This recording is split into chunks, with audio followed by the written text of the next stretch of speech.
Okay, good morning, ladies and gentlemen. It is officially the following day. It is now tomorrow morning, having had a good night's sleep at the hotel, albeit rather brief. I only slept for a few hours, about 4 or 5 hours, which isn't really enough, considering I have to drive from here to Brussels today. So, as I said last night, here we are in Frankfurt. And I'm going to now make the run from here to Brussels, which is another 400 kilometers or so. Should be okay. I'm now a little bit more experienced, just a little bit. So it should be a little bit easier than it was yesterday. And I'm now officially registered at Ionity. And there are Ionity charges all the way between here and the target. So I'll let you know how that goes.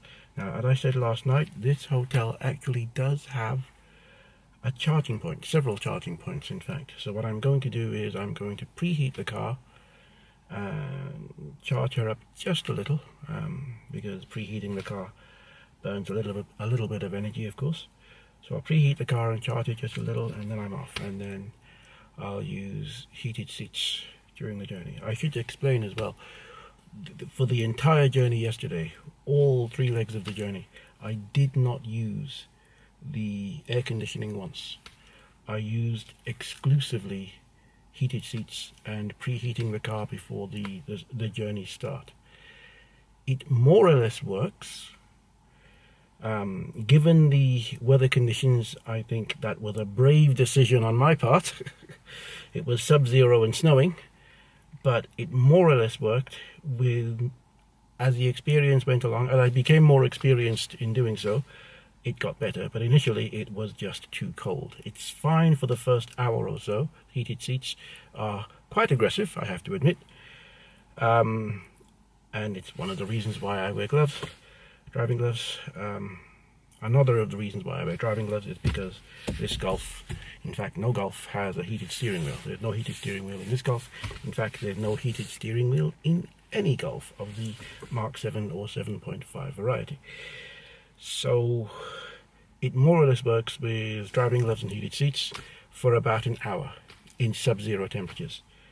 But then you start to feel the cold, so I was glad I had a second layer, as it were, with a jacket and that, but probably not recommended in the deepest winter or in a very, very cold climate. In summer, I would say it's fine. You really don't need the air conditioning. The heated seats will be fine, but then you have the problem of the car being too hot. But then you can open the window, maybe put special attachments to the window so it doesn't cause too much drag with the air coming in. But apart from that, for the second and third legs, I think I managed to, let's say, manage the process of air conditioning a little bit better.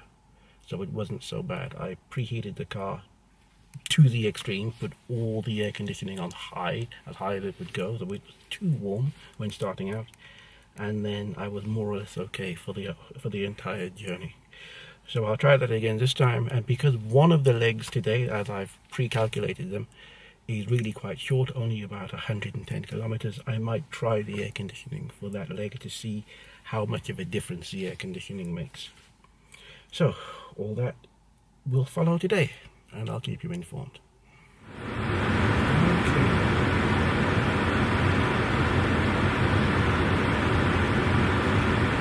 One of the things I have got to get used to with this car is that whenever you charge it and you finish your charge and you unplug, the system does not tell you, or at least I have not found, if you have left the charging port open or not.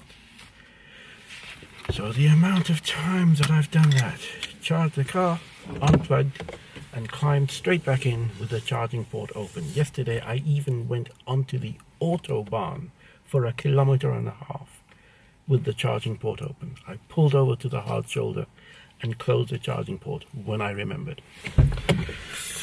VolksWagen, I think you need to have something in here that beeps at you if you left the charging port open.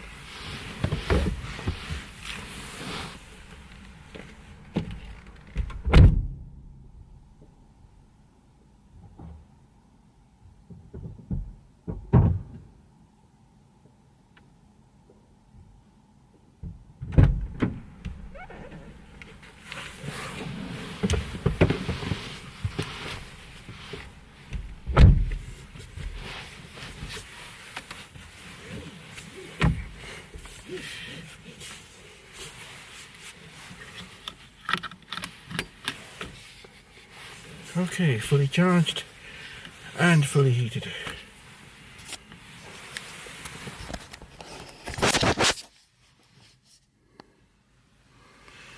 Okay, and I said fully charged and fully heated.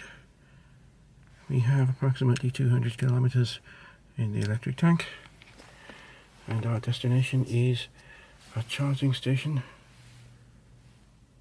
just outside of Bonn.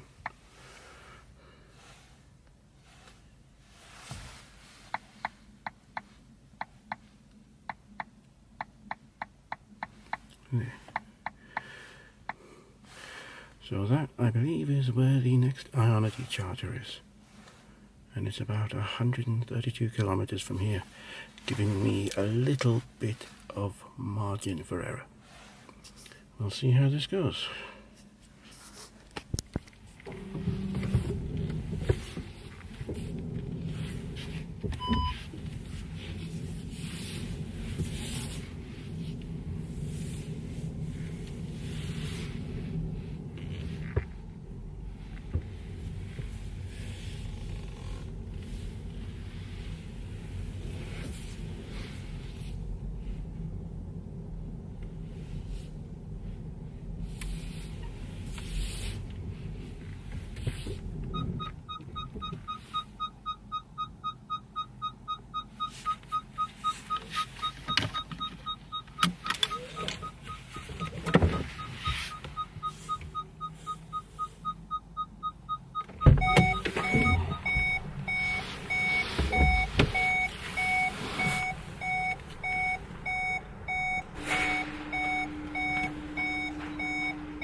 Well, that was fun. Here we are at the Ionity just outside the city of Bonn, and we missed it. Had to double back because apparently I can't read German road signs properly, or maybe German road signs are just a little bit unique. Please turn off the autobahn here for services and to go to this small town. Then later on, please turn off the autobahn here to go to this small town. But what about the services? Are they still in the same place? We're not going to tell you. So you sail straight past, and then you see them in your rear view mirror. Oh, that was the turn off! Well, why didn't you tell me? Okay. Doesn't matter. We made it anyway. And trip 163.3 kilometers. A little bit more because I was fooling around getting out of Frankfurt Airport, so call it 165. And we have 36 kilometers left in the tank. So we broke the 50 kilometer barrier where it starts beeping at you and automatically puts you in eco mode. But hey, I made it. Okay, ladies and gentlemen, we are charging. Arrived with 18% in the tank. It'll probably take about 15 minutes, maybe an hour to get to full. charging at 37 kilowatts. Oh, maybe it'll be, this is pretty quick. Quicker than yesterday. And it's ever so slightly warmer today. And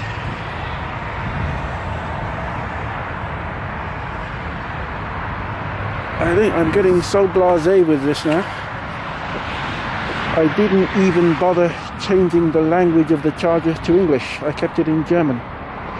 That'll come back to bite me one day when the thing goes wrong and I don't understand why, because I speak no German. Okay, charging duration 50 minutes, it tells me. I'll grab a bite to eat and I'll come back. Okay, that's done, it's finished. I'll go around the other side because that seems to be easier. Okay. 58 minutes for 28.75 kilowatt hours. It was a little bit faster, but hey, it was quite low. Okay, now, not sure if you can see that. No, you can't see that. Alright, that must be a little better. It's giving me 215 kilometers as the current range. And the next stop is Aachen, which is about 110 kilometers from here, so that should be enough. So what I'll do this time is I'll try using the air conditioning and see how much of a difference that makes.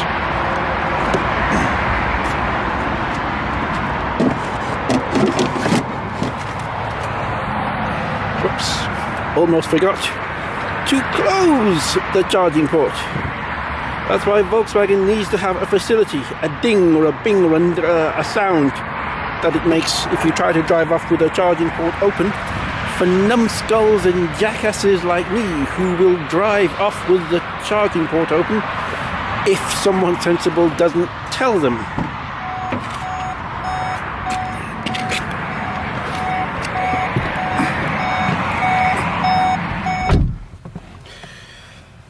Okay. Right. I think we're ready to go. And this will be slightly different this time. Okay, very briefly, just testing the air conditioning. 214 kilometers are is given as the current range. Now I'm going to switch on the air conditioning. 22. And that gives us 205. You can hear it pumping up. 205. Hasn't affected it that much. So if I do that again, off, 214, on, 205. Well, we can certainly test that theory. And that's something we're going to do during this trip.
Okay, and here we are just outside of Aachen at the Ionity charger at Glücksburg.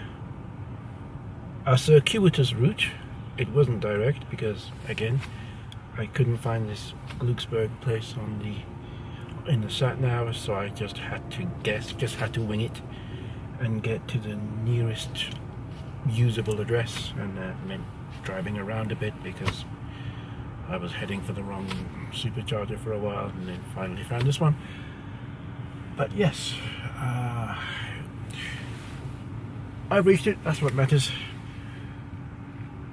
122 kilometers, probably about 10 kilometers too much because of all that faffing around, and 77 kilometers left in the tank, and that is with air conditioning set to 21 degrees, and to borrow a phrase from a certain very well known and hugely successful electric car testing YouTuber, I hammered it as much as you can in an e-Golf that had a top speed of about 140. I was doing 120 pretty much all the way, driving it not quite like I stole it, but driving it as a normal, respectable human being would,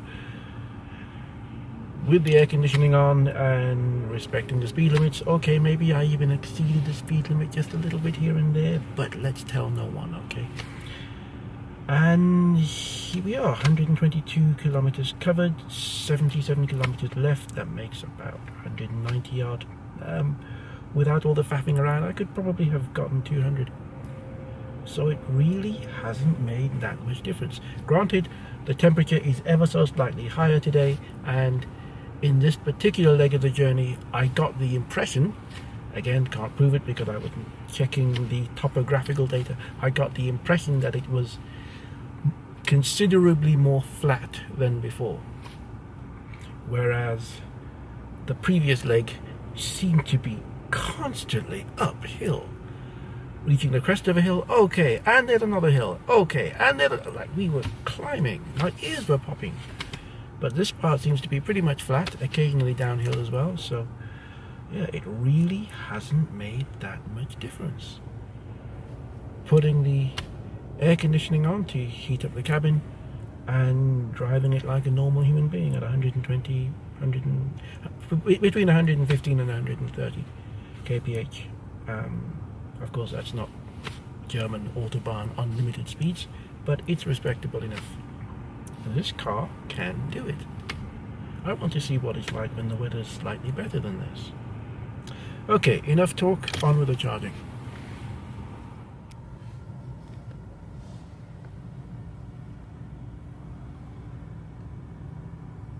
Okay, as indicated earlier, 122 kilometers is the trip, 77 kilometers left in the tank.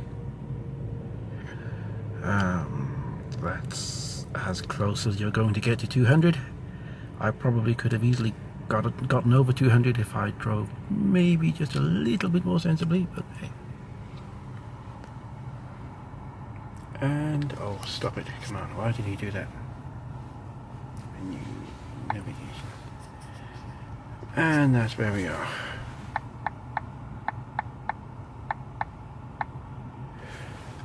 A little bit outside of Aachen.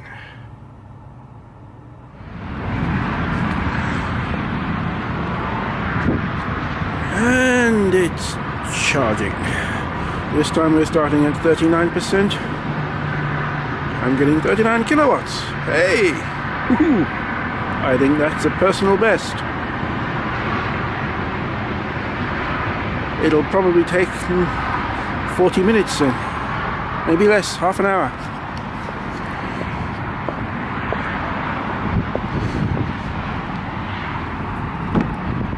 What does a charging gum say? 40 minutes! There you go.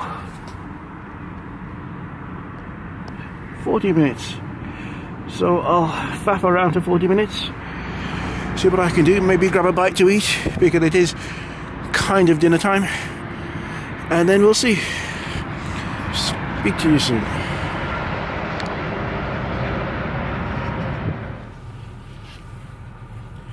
Whilst I'm sitting here waiting for the car to charge, I thought I'd discuss some of my impressions of the car. Specifically something I haven't discussed at all yet in all of these vlogs. Driving dynamics. Now, I'll be the first to admit I'm no expert, but my impressions of this car are, well, from a driving dynamics perspective, are as follows. This is a very nice car to drive. It's a cliche, I know, but it drives like a Golf. How do I know? Because from driving a Golf GTI. Having driven a Golf GTI, Mark 7.5, which is essentially the same chassis as this, it's all very familiar. The sat nav, the lane keep assist, the traffic light reading, all the mods and cons, all modern conveniences. It's all fairly familiar, you know. It's pretty much the same car inside, and that's one of the reasons why I optioned this car the way or I chose this particular car. So it does drive very well. In fact, it drives as if it's a combustion car, which of course it is not. It's an electric car. And I know it's cliche, it's an electric car, but it feels like an ICE, the ICE equivalent. But yeah, it's true. It feels like a quote-unquote normal Golf. I will say one thing though. Two things which I noticed about this car. Again, making the direct comparison to the Golf GTI. This car, first of all,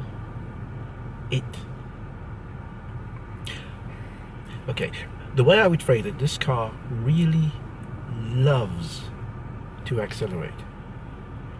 Now I know at electric cars they have instant torque. There's no rev range, there's no gear, there's nothing. It's 100% of the torque at 1 revolution per minute, 1 RPM, and you get the whole shebang. But it loves to accelerate. You push the accelerator pedal, the gas pedal as you say, you push it down, you get about 50% of the power, and you literally feel yourself slightly being pushed back into your seat. And you're not even giving it the full beans, you're just overtaking. So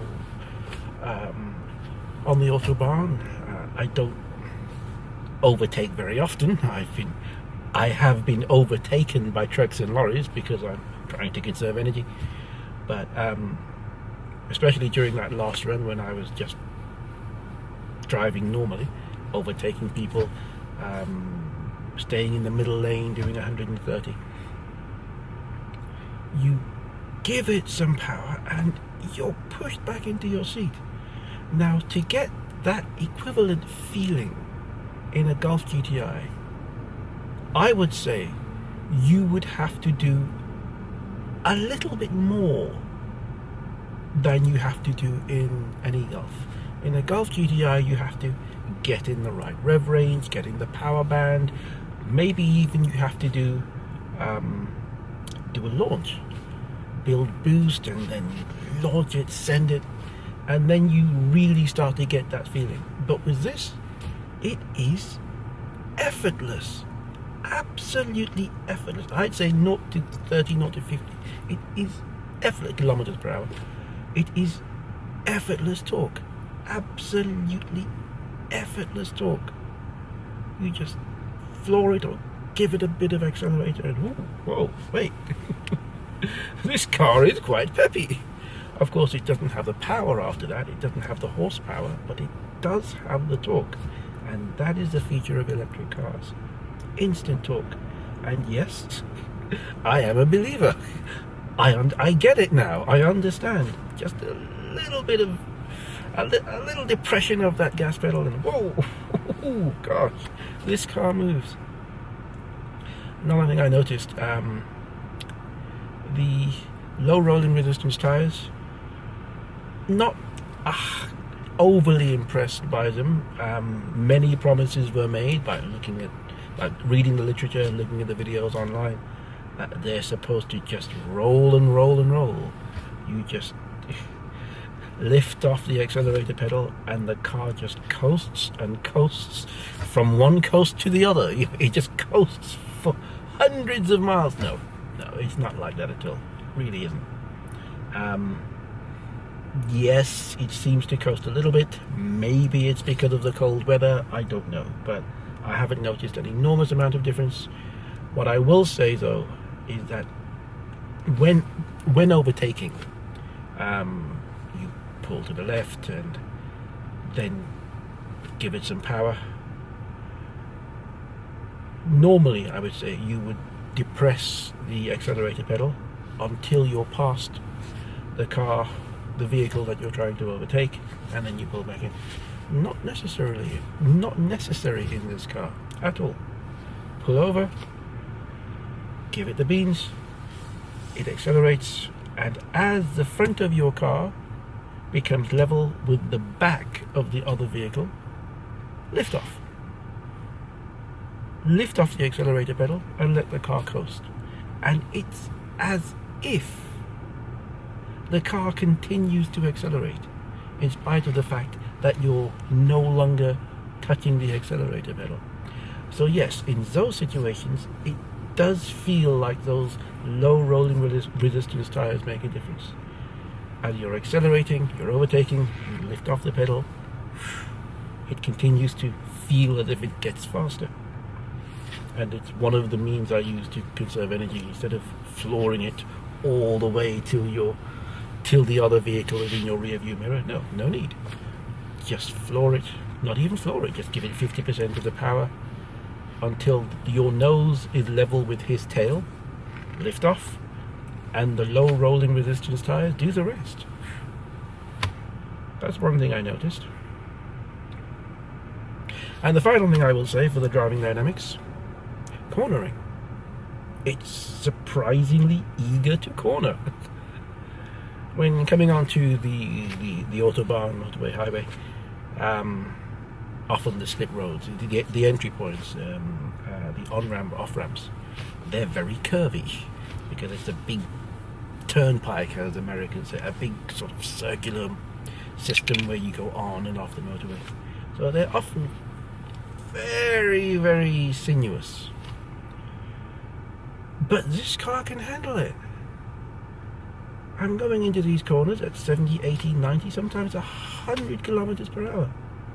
Doesn't seem to mind. I know the tires don't have masses of grip, quite the opposite, which is why I want to be quite careful doing that. I don't want to test the limits of the driving dynamics of the car on the first day in the cold and the snow. That would be inadvisable. What I will say though, this car can probably corner better than most people would believe. And again, I would say that's down to the electric drivetrain, because it has a very low center of gravity. All of the batteries are very low down in the car, I believe in an H shape or a T shape, Christmas tree sort of shape. And that gives the car a great deal of stability when going around corners. You feel your body start to be pulled one way and then the other, but the car remains quite stable. Pretty good. Again, comparing it to the GTI, to get the same effect in the GTI, or to get the same effect in a different kind of Golf, it would have to be a performance car, a performance Golf, for it to corner better than this car would. No doubt the Golf R corners better than this car does. No doubt the GTI probably also corners better. Haven't tested the GTI under all circumstances yet. But given that this is not, I repeat, not a performance car, it corners pretty well, considering. So that's just my 2 cents worth on my first impressions of the driving dynamics of the 2019 Volkswagen e-Golf. Hope you find it interesting.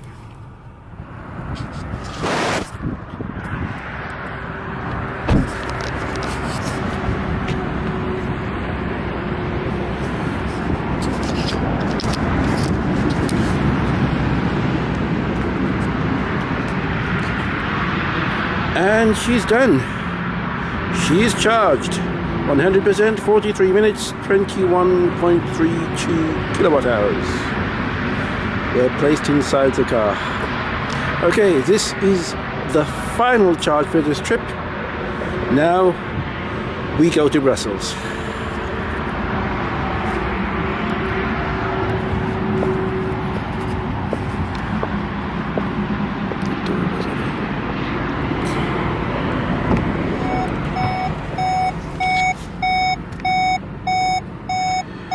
Okay, and there's approximately 200 kilometers available.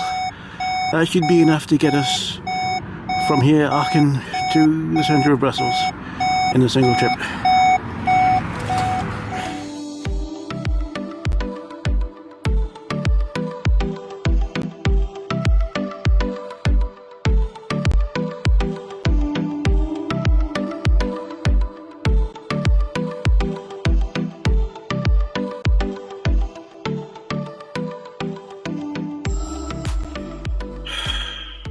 Ladies and gentlemen, we made it. Here it is. So here I am, back in Brussels.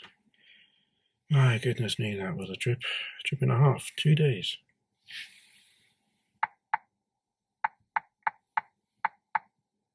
Well, it wasn't too bad. That leg of the journey was 152 kilometers. I didn't make any compromises at all, except towards the end, perhaps. So I pushed it to the limit. 25 kilometers left on the clock, left in the tank. So that would give me about 175, 180. That's 20 kilometers less than I'm used to working with, but I was pushing it a little. I had the sound system and everything on, and the air conditioning, everything. So I was pushing it, but it seems to work.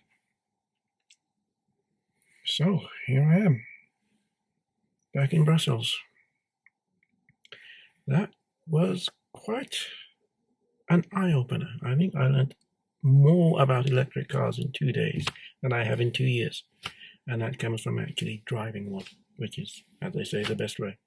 The proof of the pudding. Okay. And as usual, we'll see how this goes from now on.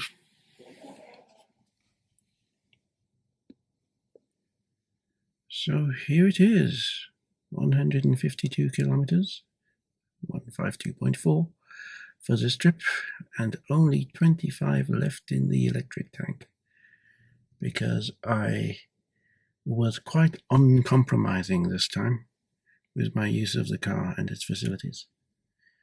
Thankfully, there are a couple of chargers nearby, literally within walking distance, so I should be able to work out what to do in the next few days or so. But yeah, we made it. We, as in myself and the car.